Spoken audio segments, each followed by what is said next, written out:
सवाल जवाब के सेशन में पहला प्रश्न है, क्या मिट्टी के बर्तन का प्रयोग कर सकते हैं? मिट्टी के बर्तनों का प्रयोग करने में कोई बाधा नहीं है। बस मिट्टी के बर्तनों में यदि आप प्रासंगिकता की दृष्टि से देखें तो जब तक वो सूख नहीं जाते उनका पुनः प्रयोग करना ठीक नहीं है।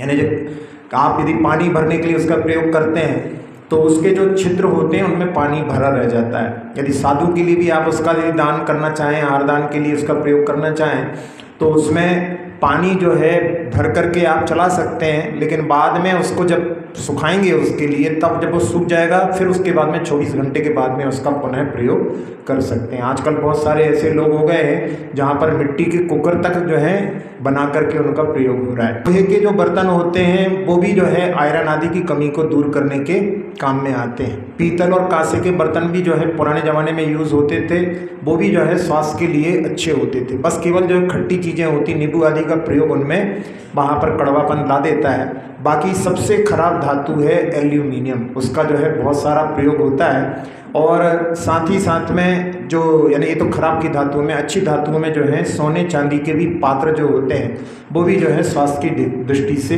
अच्छे होते हैं। अगला प्रश्न है, सम्मूर्छन क्या एकेंद्रीय ही होते हैं? नहीं, सम्मूर्छन एक जन्म का भेद है जहाँ 3 प्रकार के जन्म होते हैं, सम्मूर्छन, गर्भोपादा जन्म, ऐसा तत्वार सूत्र का सूत्र आता है। तो जहाँ उपाद जन्म देव और नारकियों का होता है और गर्भ में जन्म जहाँ पर त्रिंच और मनुष्यों में जो पंचेंद्रिय होती है उनका गर्भ जन्म होता है। बाकी जो है जीव एकेंद्रीय, 2 इंद्रिय, 3 इंद्रिय, 4 इंद्रिय, पंचेंद्रिय भी ऐसे होते हैं जो सम्मूर्छन होते हैं। तो सम्मूर्छन जो जीव होते हैं उनके लिए बाहर वातावरण में ऐसा जो है निर्माण हो जाता है, उससे उनका जो है शरीर में ही आकर के शरीर का निर्माण होता है, उसी में आकर के आत्मा का जन्म हो जाता है। उसमें माता पिता के संयोग की आवश्यकता नहीं पड़ती। एक उदाहरण जो हमने बिच्छू का देखा था, एक बिच्छू जो एक जगह पर एक तस्वीर लगी हुई थी और उस तस्वीर में फ्रेम लगी हुई थी, पीछे जो है दीवार से टिका हुआ था। बरसात के समय में नमी आदि उसमें फ्रेम में थी और उस फ्रेम के अंदर वहाँ पर एक छोटा सा बिच्छू बिल्कुल तिल के बराबर, इतना छोटा सा आकार उसके अंदर उसका वहाँ पर दिखलाई दे रहा था। तो ऐसे धीरे धीरे करते करते यानी वहाँ पर जो है कोई मतलब ऐसा नहीं है, लेकिन वहाँ पर उसकी योग्य जो है वहाँ पर स्थान बनता है और वहीं पर वो अपने शरीर का निर्माण कर लेते हैं, तो वो सम्मूर्छन होते हैं। निगोदिया जीव है जो तीनों लोक में विद्यमान है और सिद्ध शिला में भी वो रहते हैं, तो उनको वहाँ के वातावरण का कोई प्रभाव पड़ता है। और सर्वार सिद्धि के देव होते हैं जो वो वहाँ से एक बाल के बराबर सिद्ध शिला है ऊपर, तो वहाँ से उनको वापस नीचे आना पड़ता है, फिर वापस ऊपर सिद्ध शिला पे जाना पड़ता है, तो वहीं के वहीं नहीं चल जाएंगे। हाँ, 2 प्रश्न रखे हैं आपने। एक तो जो है सब जगह जो है पूरे निगोदिया जीव भरे हैं, तो उनमें जो है सिद्ध शिला पर रहने के बाद में भी उनको कोई प्रभाव नहीं पड़ता। तो वो यानी सब जगह हैं जीव, लेकिन उस क्षेत्र का ऐसा कि वहाँ पर सिद्ध हैं तो उनके लिए कोई उसमें विशेषता जो हो ऐसा नहीं है। दूसरा आपने कहा कि एक जो है बाल का अंतर है, आप उसमें जो है सुधार कर लेना।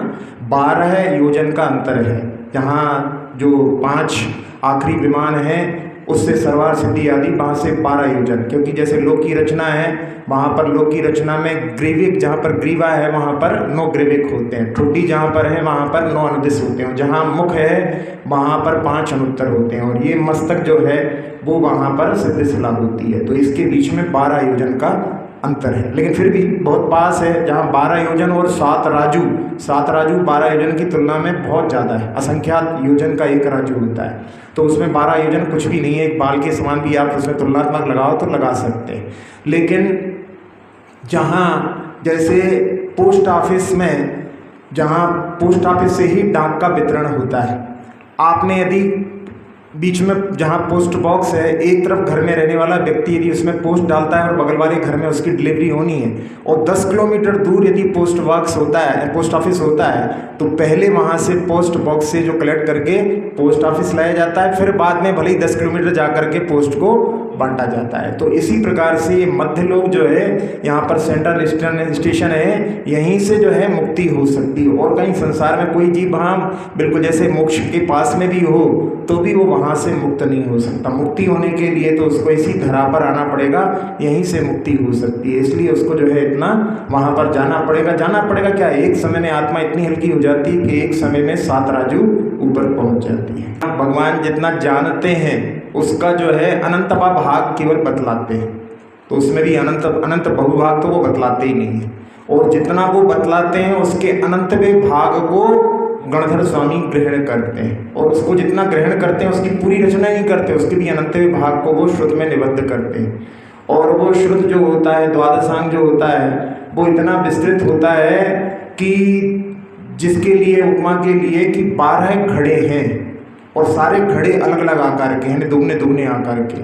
तो सारे घड़ों में जब अन्न भर जाए और इतना थोड़ा सा बचे जिससे कि एक भी घड़ा नहीं भर सकता, इतने थोड़े से दानों से जो, तो अपने लिए वर्तमान में केवल इतना मिला हुआ है जितना कि एक घड़े में भी नहीं भरा था। तो उसमें क्या हुआ कि जहाँ द्वादशांग का जो चल रहा था वो क्रम चलते चलते जहाँ जब धीरे धीरे मंद बुद्धि यानी हो गई कि पूरा पूरा ग्रहण नहीं कर सकते, तो उस समय में उसको छोटा करके यानी उसके लिए आधार पर जो मंद बुद्धि समझ सके उनके लिए श्रुत बाह्य की रचना हुई है। एक अंग बाह्य होता है, एक अंग प्रविष्ट होता है। तो अंग प्रविष्ट तो पूरा लोक को प्राप्त हो गया, अंग बाह्य अभी जो उपलब्ध है वो इतना थोड़ा सा है, लेकिन उसको भी यदि कोई जीवन भर पढ़े तो उसको नहीं पढ़ सकता। जिसमें कई जो है बड़े विद्वान हुए हैं, जैनेन्द्र वर्णी जी हुए हैं, उन्होंने जैन सिद्धांत कोश लिखा, जितना उनके लिए उपलब्ध हुआ अपने शास्त्रों को उन्होंने पढ़ करके उसका निर्माण किया। लेकिन अभी भी बहुत सारे शास्त्र ऐसे हैं जो अन्य भाषाओं में भी, कन्नड़ आदि भाषा में है, उनका संस्कृत आदि में भी परिवर्तन नहीं हुए हैं, तो उसके माध्यम से उन्होंने भी पूरा नहीं पढ़ा है। तो अपने लिए जो जितना उपलब्ध हुआ है वो जो है काल के कारण में धीरे धीरे धीरे ह्रास होने के कारण में ऐसा हुआ है। जहाँ चौथे काल में जिस समय में जो सुत केवली होते थे जो गणधर आदि स्वामी से ग्रहण करके उन्होंने, तो आखिरी समय में 5 सुत केवली हुए, धीरे धीरे धीरे वो भी जो है ह्रास को प्राप्त हो गया। तो उसके माध्यम से जितना अपने लिए मिला हुआ है अभी, उसका भी यदि अपन पूरा जो है पारायण नहीं कर सकते, लेकिन अभी भी कहते हैं कि भले ही जितना उन्होंने दिया है अभी भी इतना है कि जिसके माध्यम से अपन जो है भगवान की वाणी से सीधा परिचय करके और भगवान का जो क्या उपदेश है उसको आज भी अपन उससे ग्रहण कर सकते हैं। अगला प्रश्न है, प्रतिमा का अभिषेक होता है तो महाराज का अभिषेक क्यों नहीं करते? एक बच्चे ने पूछा था, तो उसमें दोनों की जो है आराधना की पद्धति अलग अलग है। प्रतिमा के अभिषेक का वर्णन तो आगम में आता है। चतुर्थ अभिषेक प्रतिमाभिषेक कहलाता है। प्रथम अभिषेक जन्माभिषेक होता है, दूसरा अभिषेक राज्याभिषेक होता है, तीसरा अभिषेक दीक्षाभिषेक होता है, चौथा अभिषेक चतुर्थ अभिषेक प्रतिमा के अभिषेक को कहा जाता है। तो इनका वर्णन तो है, लेकिन दीक्षाभिषेक यानी जो तीर्थंकर दीक्षा के पहले तो अभिषेक उनका होता है, लेकिन बाद में जो है मुनि बनने के बाद में उनके चरणों का केवल अभिषेक किया जाता है, बाकी उनके पूरे शरीर का अभिषेक नहीं होता। दोनों की पद्धतियों में जहाँ प्रतिमा अचेतन है उनके अभिषेक के माध्यम से लोग अपनी भक्ति के भावों को बढ़ाते हैं, और जहाँ जो साधु चेतन है उनकी साधना उनकी आराधना उनके लिए स्नान व्रत है, उसके माध्यम से उनके लिए उनका स्नान नहीं किया जाता। ये अपने लिए समझना चाहिए।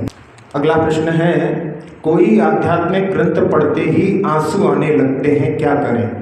यहाँ कई लोगों का ऐसा स्वभाव होता है कि बहुत जल्दी भावुक हो जाते हैं। वैसे जो है जिनागम में ऐसा वर्णन आता है कि देवसास गुरु के समीप भक्ति करते समय यदि आंखों में आंसू आ जाएं तो उसमें कोई बाधा नहीं है। जहाँ पर जब ईर्या पर भक्ति होती है उसमें निस्संगो हम जिनानाम जिस काव्य को पढ़ते हैं उसमें बाणिम गदगनियन बपू नेत्रम पुलक श्राव्यन, ऐसा जो है पाठ पढ़ते हैं कि भगवान आपके दर्शन करते हुए वहाँ पर जो है आँखों से आंसू की धारा बह रही है। साधु भी जब इस प्रकार का पाठ पढ़ते हैं तो उसमें कोई बाधा नहीं है। जहाँ पर अपन भावुक होकर के देवसास गुरु में उस समय में इस प्रकार की यदि भक्ति का भाव आता है तो उसमें जो है अपना जो है मतलब अच्छा ही है, उसमें जो है कोई भी अशुभ नहीं है, क्योंकि वो वहाँ पर ध्यान नहीं है। अगला सवाल है कि चक्रवर्ती के 923 पुत्र निगोद से निकल करके और मनुष्य बन करके मोक्ष गए, तो उन्होंने ऐसा पुण्य कहाँ पर अर्जन किया? जहाँ निगोद से निकल कर के आते हैं केंद्री से, ये जरूर है कि उनका जहाँ पर जन्म हुआ वो जो है चक्रवर्ती के पुत्र बन गए, आदिनाथ भगवान का उनको सानिध्य मिल गया। उस समय में उन्होंने अपने पुण्य का जो है बहुत वर्धन किया, तो उसके माध्यम से जहाँ महापुरुषों की जो है संगति उनके लिए कल्याणकारी बन गई, और जहाँ उनकी कोरी स्लेट थी उस पर कुछ लिखा हुआ नहीं था। अपन लोग तो संसार में परिभ्रमण करते हुए अपनी स्लेट को भर लेते हैं, तो फिर उसमें कोई अपने को उपदेश भी देता है तो उसका प्रभाव नहीं पड़ता, लेकिन उनकी कोरी स्लेट थी, तो उन्होंने जहाँ आदिनाथ भगवान के उपदेश को एक बार सुना तो उसी से उन्होंने दीक्षित होकर के अपना कल्याण कर लिया। तो संगति का जो है बहुत बड़ा प्रभाव है। पूर्व में तो जहाँ निगोद अवस्था में जहाँ एकेंद्रीय सारे जीव हैं वो उसमें वहाँ पुण्य करने के लायक कोई स्थिति नहीं है, क्योंकि असंगी जीव रहते हैं, लेकिन फिर भी जो नहीं निकल पाए हैं उसके लिए कर्मकांड में, जीव कांड में एक गाथा आती है, भाव कलंक सुपौरा निगोद बासन न वंचंती। तो वहाँ पर जो है प्रचुर जो है कलंक के भाव रहते हैं, उसके कारण में वो वहाँ से नहीं निकल पाते। अगला सवाल है, हम अपने धर्म का पालन करते हैं तो लोगों को बुरा लगता है, क्या करें? ऐसी धारणा रहती है जहाँ अन्य लोगों के साथ में संपर्क रहता है, सब लोग अपने अपने धर्म का पालन करते हैं, अपन लोग जो है थोड़ा कॉशियस होकर के ऐसा सोचने लगते हैं कि अपन अपने धर्म का पालन करेंगे तो दूसरे को खराब लगेगा। यदि आप अपने धर्म का निष्ठा के साथ पालन करें तो उसका प्रभाव दूसरों पर पड़ता है। आपकी जो पद्धति है उसके बारे में वो उत्सुकता से पूछेंगे, और उसके माध्यम से जब आप उनको बतलाएंगे कि रात्रि भोजन का त्याग कितना साइंटिफिक है, तो वो आपकी क्रियाओं से प्रभावित होकर के अपने जीवन में भी परिवर्तन ला सकते हैं। इसलिए अपने लिए ऐसा नहीं सोचना चाहिए कि अपन अपने धर्म का पालन करेंगे तो उनके साथ में उनके लिए कुछ बुरा लगेगा। जहाँ अपने धर्म के पालन में यदि निष्ठा होगी तो उसके माध्यम से जरूर जो है दूसरों के ऊपर अवश्य ही प्रभाव पड़ता है। सवाल है, मुझे कोई भी कषाय भाव नहीं है, फिर मैं धर्म की क्रियाएं क्यों सीखूं? जहाँ लोगों के लिए कषाय का भाव नहीं है, इसमें यदि अपने को ऐसा भाव यदि अपन बना रखते हैं कि मैं कषाय से रहित हूँ, तो यही एक प्रकार की कषाय हो जाएगी। तो अपने लिए जहाँ धार्मिक क्रियाएं, जिसमें जहाँ माता पिता बच्चों के लिए सिखाते हैं, तो उसमें उनके लिए उन क्रियाओं में जहाँ 24 तीर्थंकर के नाम आदि जब सिखाते हैं तो कई लोग कहते हैं कि हमें इसकी क्या ज़रूरत है। तो उसमें अपने लिए ये सोचना चाहिए कि अपन यदि जिद्दीपना रखते हैं तो ये भी एक प्रकार की कषाय, मान कषाय है कि हम जो है सामने वाले की बात को स्वीकार नहीं करते। तो इसलिए अपने आप को ऐसा नहीं समझना चाहिए कि हमारे अंदर कोई कषाय का भाव नहीं है। तो इसलिए अपने लिए धार्मिक क्रियाएं जो अपने जीवन के उन्नति के लिए हैं, जिसके माध्यम से अपन उनका जो है सही प्रयोग अपने जीवन में कर सकते हैं। एक बार ऐसा हुआ कि एक जगह पर जहाँ पुरुषों की पाठशालाएं चालू हुई हैं, बड़े बड़े लोग भी पढ़ते हैं, प्रौढ़ लोग भी पढ़ते हैं, वहाँ पर एक डॉक्टर साहब ने उस क्लास में ज्वाइन करके वो 24 तीर्थंकरों के नाम सीखे। और उस समय उन्होंने कहा कि जहाँ अभिषेक होता है, छोटे छोटे बच्चे तो वहाँ पर उनसे बोलते हैं सुपार्श्वनाथ भगवान को ले आओ, तो वो तो ले आते हैं, लेकिन हमको चिन्ह नहीं मालूम है। तो उन्होंने उस पाठशाला में चिन्ह सीखे, और जब बाद में वो अपने क्लिनिक जाते थे तो रास्ते में जहाँ पर गाड़ी रोक करके पर्चा खोल करके देख करके भूल जाते थे। तो ऐसे उन्होंने धीरे धीरे प्रयास करके 24 तीर्थंकरों के चिन्ह बुढ़ापे में सीखे। तो यदि अपने लिए बचपन में ये अवसर मिल रहा है तो अपने को उसको चूकना नहीं चाहिए, उसके माध्यम से अपना उत्थान ही होगा, ऐसा अपने लिए सोचना चाहिए। अगला सवाल है कि छठी 11 प्रतिमाधारी ये आरती पढ़ना क्या ठीक है? जहाँ अपने यहाँ जो आरती पूजा आदि जितने भी होते हैं वो सब अपने यहाँ पंच परमेष्ठी से ही संबंधित होते हैं। इसलिए अपने लिए जहाँ पंच परमेष्ठी यानी साधु परमेष्ठी तक उनकी ही अपने लिए आराधना विशेष रूप से, जो वस्त्रों से युक्त हैं उनकी आराधना आरती आदि जो है अपने आगम में जहाँ सवस्त्र है उसकी जो है आराधना नहीं की जाती। अगला सवाल है, एक छोटे से बच्चे ने पूछा कि माँ कहती है एक बार भोजन और अन्य समय में ड्राई फ्रूट्स आदि पानी आदि पीना एकासन कहलाता है, क्या ये ठीक है? जहाँ शुरुआत की भूमिका में बच्चे को जो है प्रमोट करने के लिए इस प्रकार से माँ कह देती हैं, लेकिन अपने को जो है उसको यही कहना चाहिए कि बेटा एक बार अपन भोजन करेंगे और एक बार अपन ड्राई फ्रूट्स लेंगे या 2 बार ड्राई फ्रूट्स लेंगे, पानी लेंगे, ऐसा अपन कर रहे हैं, उसको एक आसन नहीं कहो। एक आसन तो वो होता है जहाँ पर अपन एक आसन में बैठ करके भोजन करते हैं और उसके बाद में फिर जो है अपन फिर दूसरी बार ग्रहण नहीं करते। कई बार जो है लोगों जो है हंसी हंसी में कहते हैं कि लोग एक आसन में बैठ जाते हैं, फिर उसके बाद में बीच में रुक जाते हैं थोड़ी देर, आधा घंटे, और उसके बाद में फिर पानी पी लेते हैं। तो वो जो है सही वो पद्धति नहीं है। सही पद्धति तो है अपने लिए एक बार में ही जो अपन ने भोजन लिया है वो ही जो है सही है।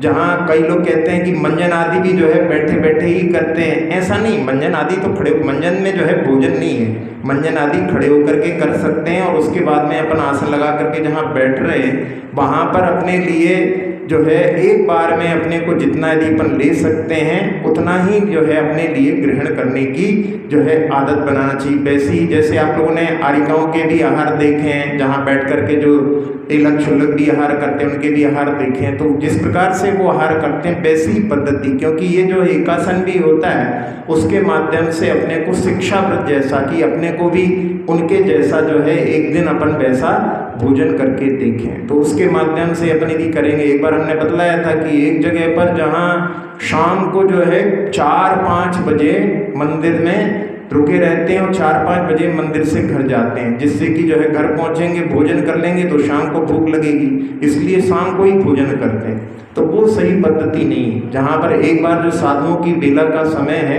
उसी समय में यदि अपन भोजन करें तो उसके माध्यम से सही जो है अपने लिए शिक्षा, साधु बनने जैसी शिक्षा उसके माध्यम से प्राप्त होती है। अगला सवाल है, रात में दवाई की छूट में पानी पीने पर क्या करें? जहाँ कई बार जो है शरीर साथ नहीं देता, स्वास्थ्य के अभाव में जो है रात में कई लोगों को लेना पड़ता है, उस समय में अपने लिए विचार करना चाहिए कि जिन लोगों ने चारों प्रकार के आहार का त्याग किया है वे धन्य हैं। ऐसे जो भावनाओं से उनकी अनुमोदना करना चाहिए अपने लिए, जहाँ अपने को मजबूरी में लेना पड़ रहा है, और उस समय में कि ऐसा जो है मेरे अंदर भी सामर्थ्य आए कि जिसके माध्यम से मैं रात्रि में इस दवाई के लिए भी जो है पानी ना लेना पड़े, ऐसा जो है हमारे लिए सामर्थ्य प्राप्त हो, इस प्रकार की भावना करना चाहिए। और जो लोग इस प्रकार के चारों प्रकार के आहार का त्याग जिन्होंने किया है उनकी हमेशा प्रशंसा का भाव रखना चाहिए, तो उसके माध्यम से जो है अपने लिए भी वो जो है सहजता से प्राप्त हो सकता है।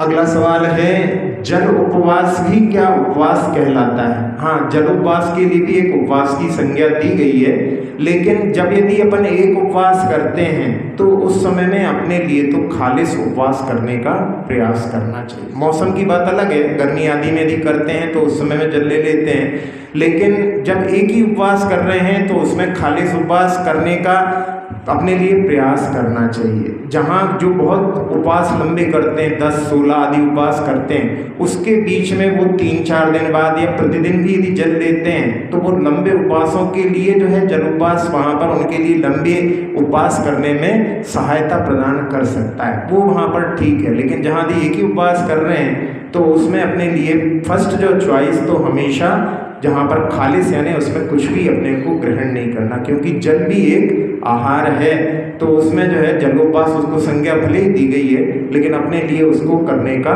प्रयास करना चाहिए। अगला सवाल है, बद्दुआ हाय भी क्या लगती है? हाँ, जहाँ पर गरीब आदि जो हो रहते हैं उनके प्रति यदि अपन उनका शोषण करते हैं तो कहते हैं कि जो गरीबों की हाय बहुत बुरी होती है।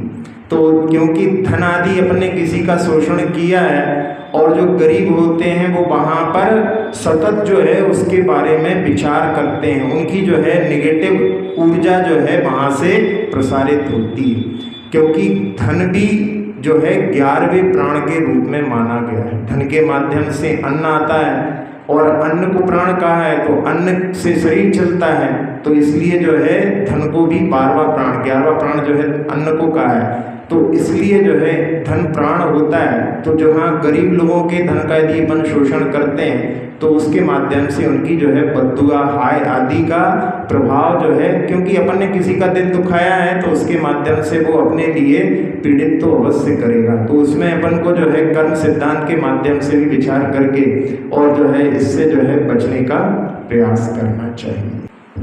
प्रतिमाधारी अंग्रेजी दवाई ले सकते? जहाँ प्रतिमाधारियों के लिए अंग्रेजी दवाइयों के बारे में आप पूछ रहे हैं, अंग्रेजी दवाइयों में भी ऐसा नहीं है कि पूरी जो दवाइयाँ खराब ही होती हैं।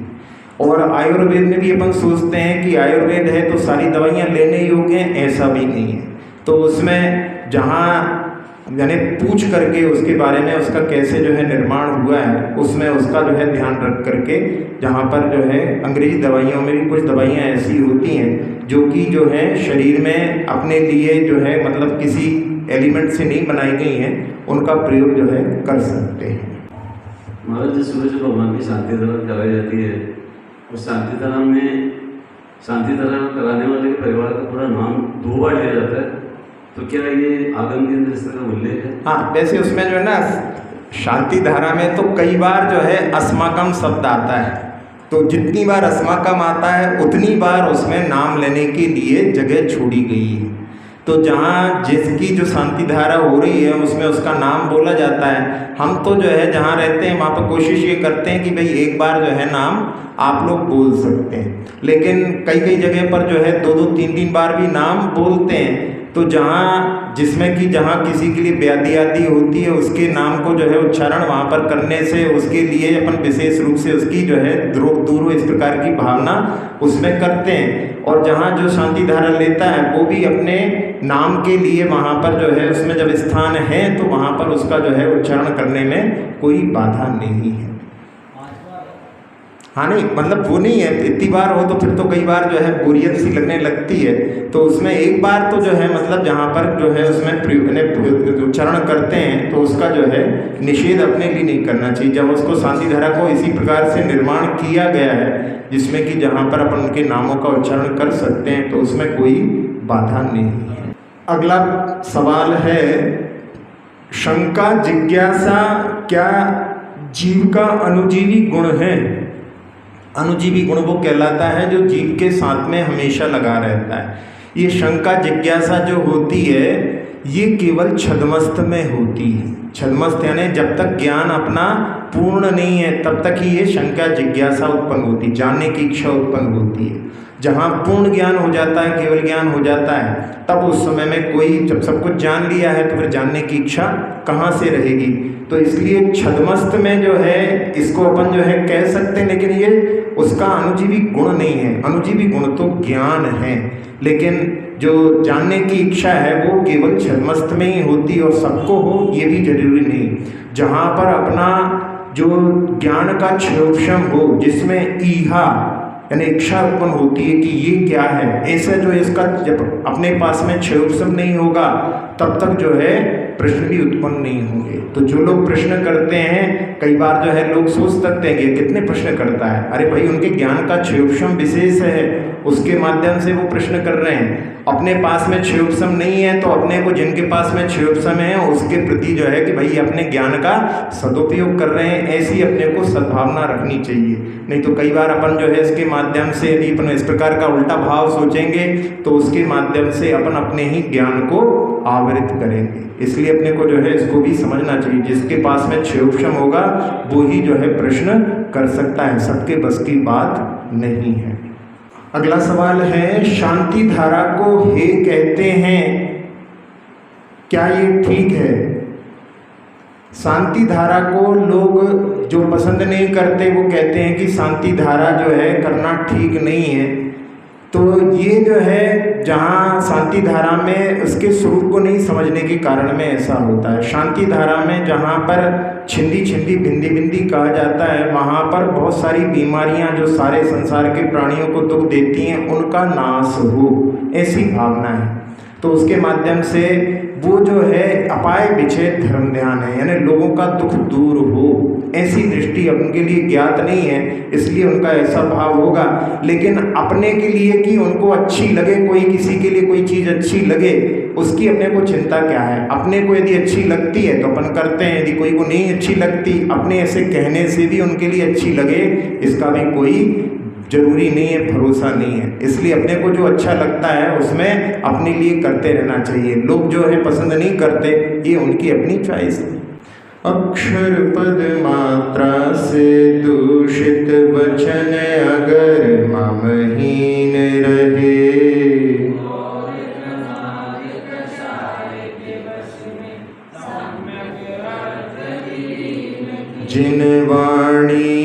माता मेरी उन सब त्रुटियों को क्षमा करें।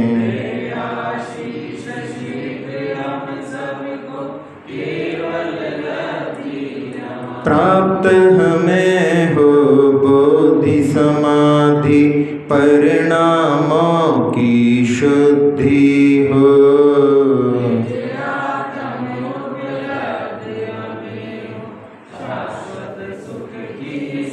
चिंतित वस्तु दात्री माता चिंतामणि उपमा भाति।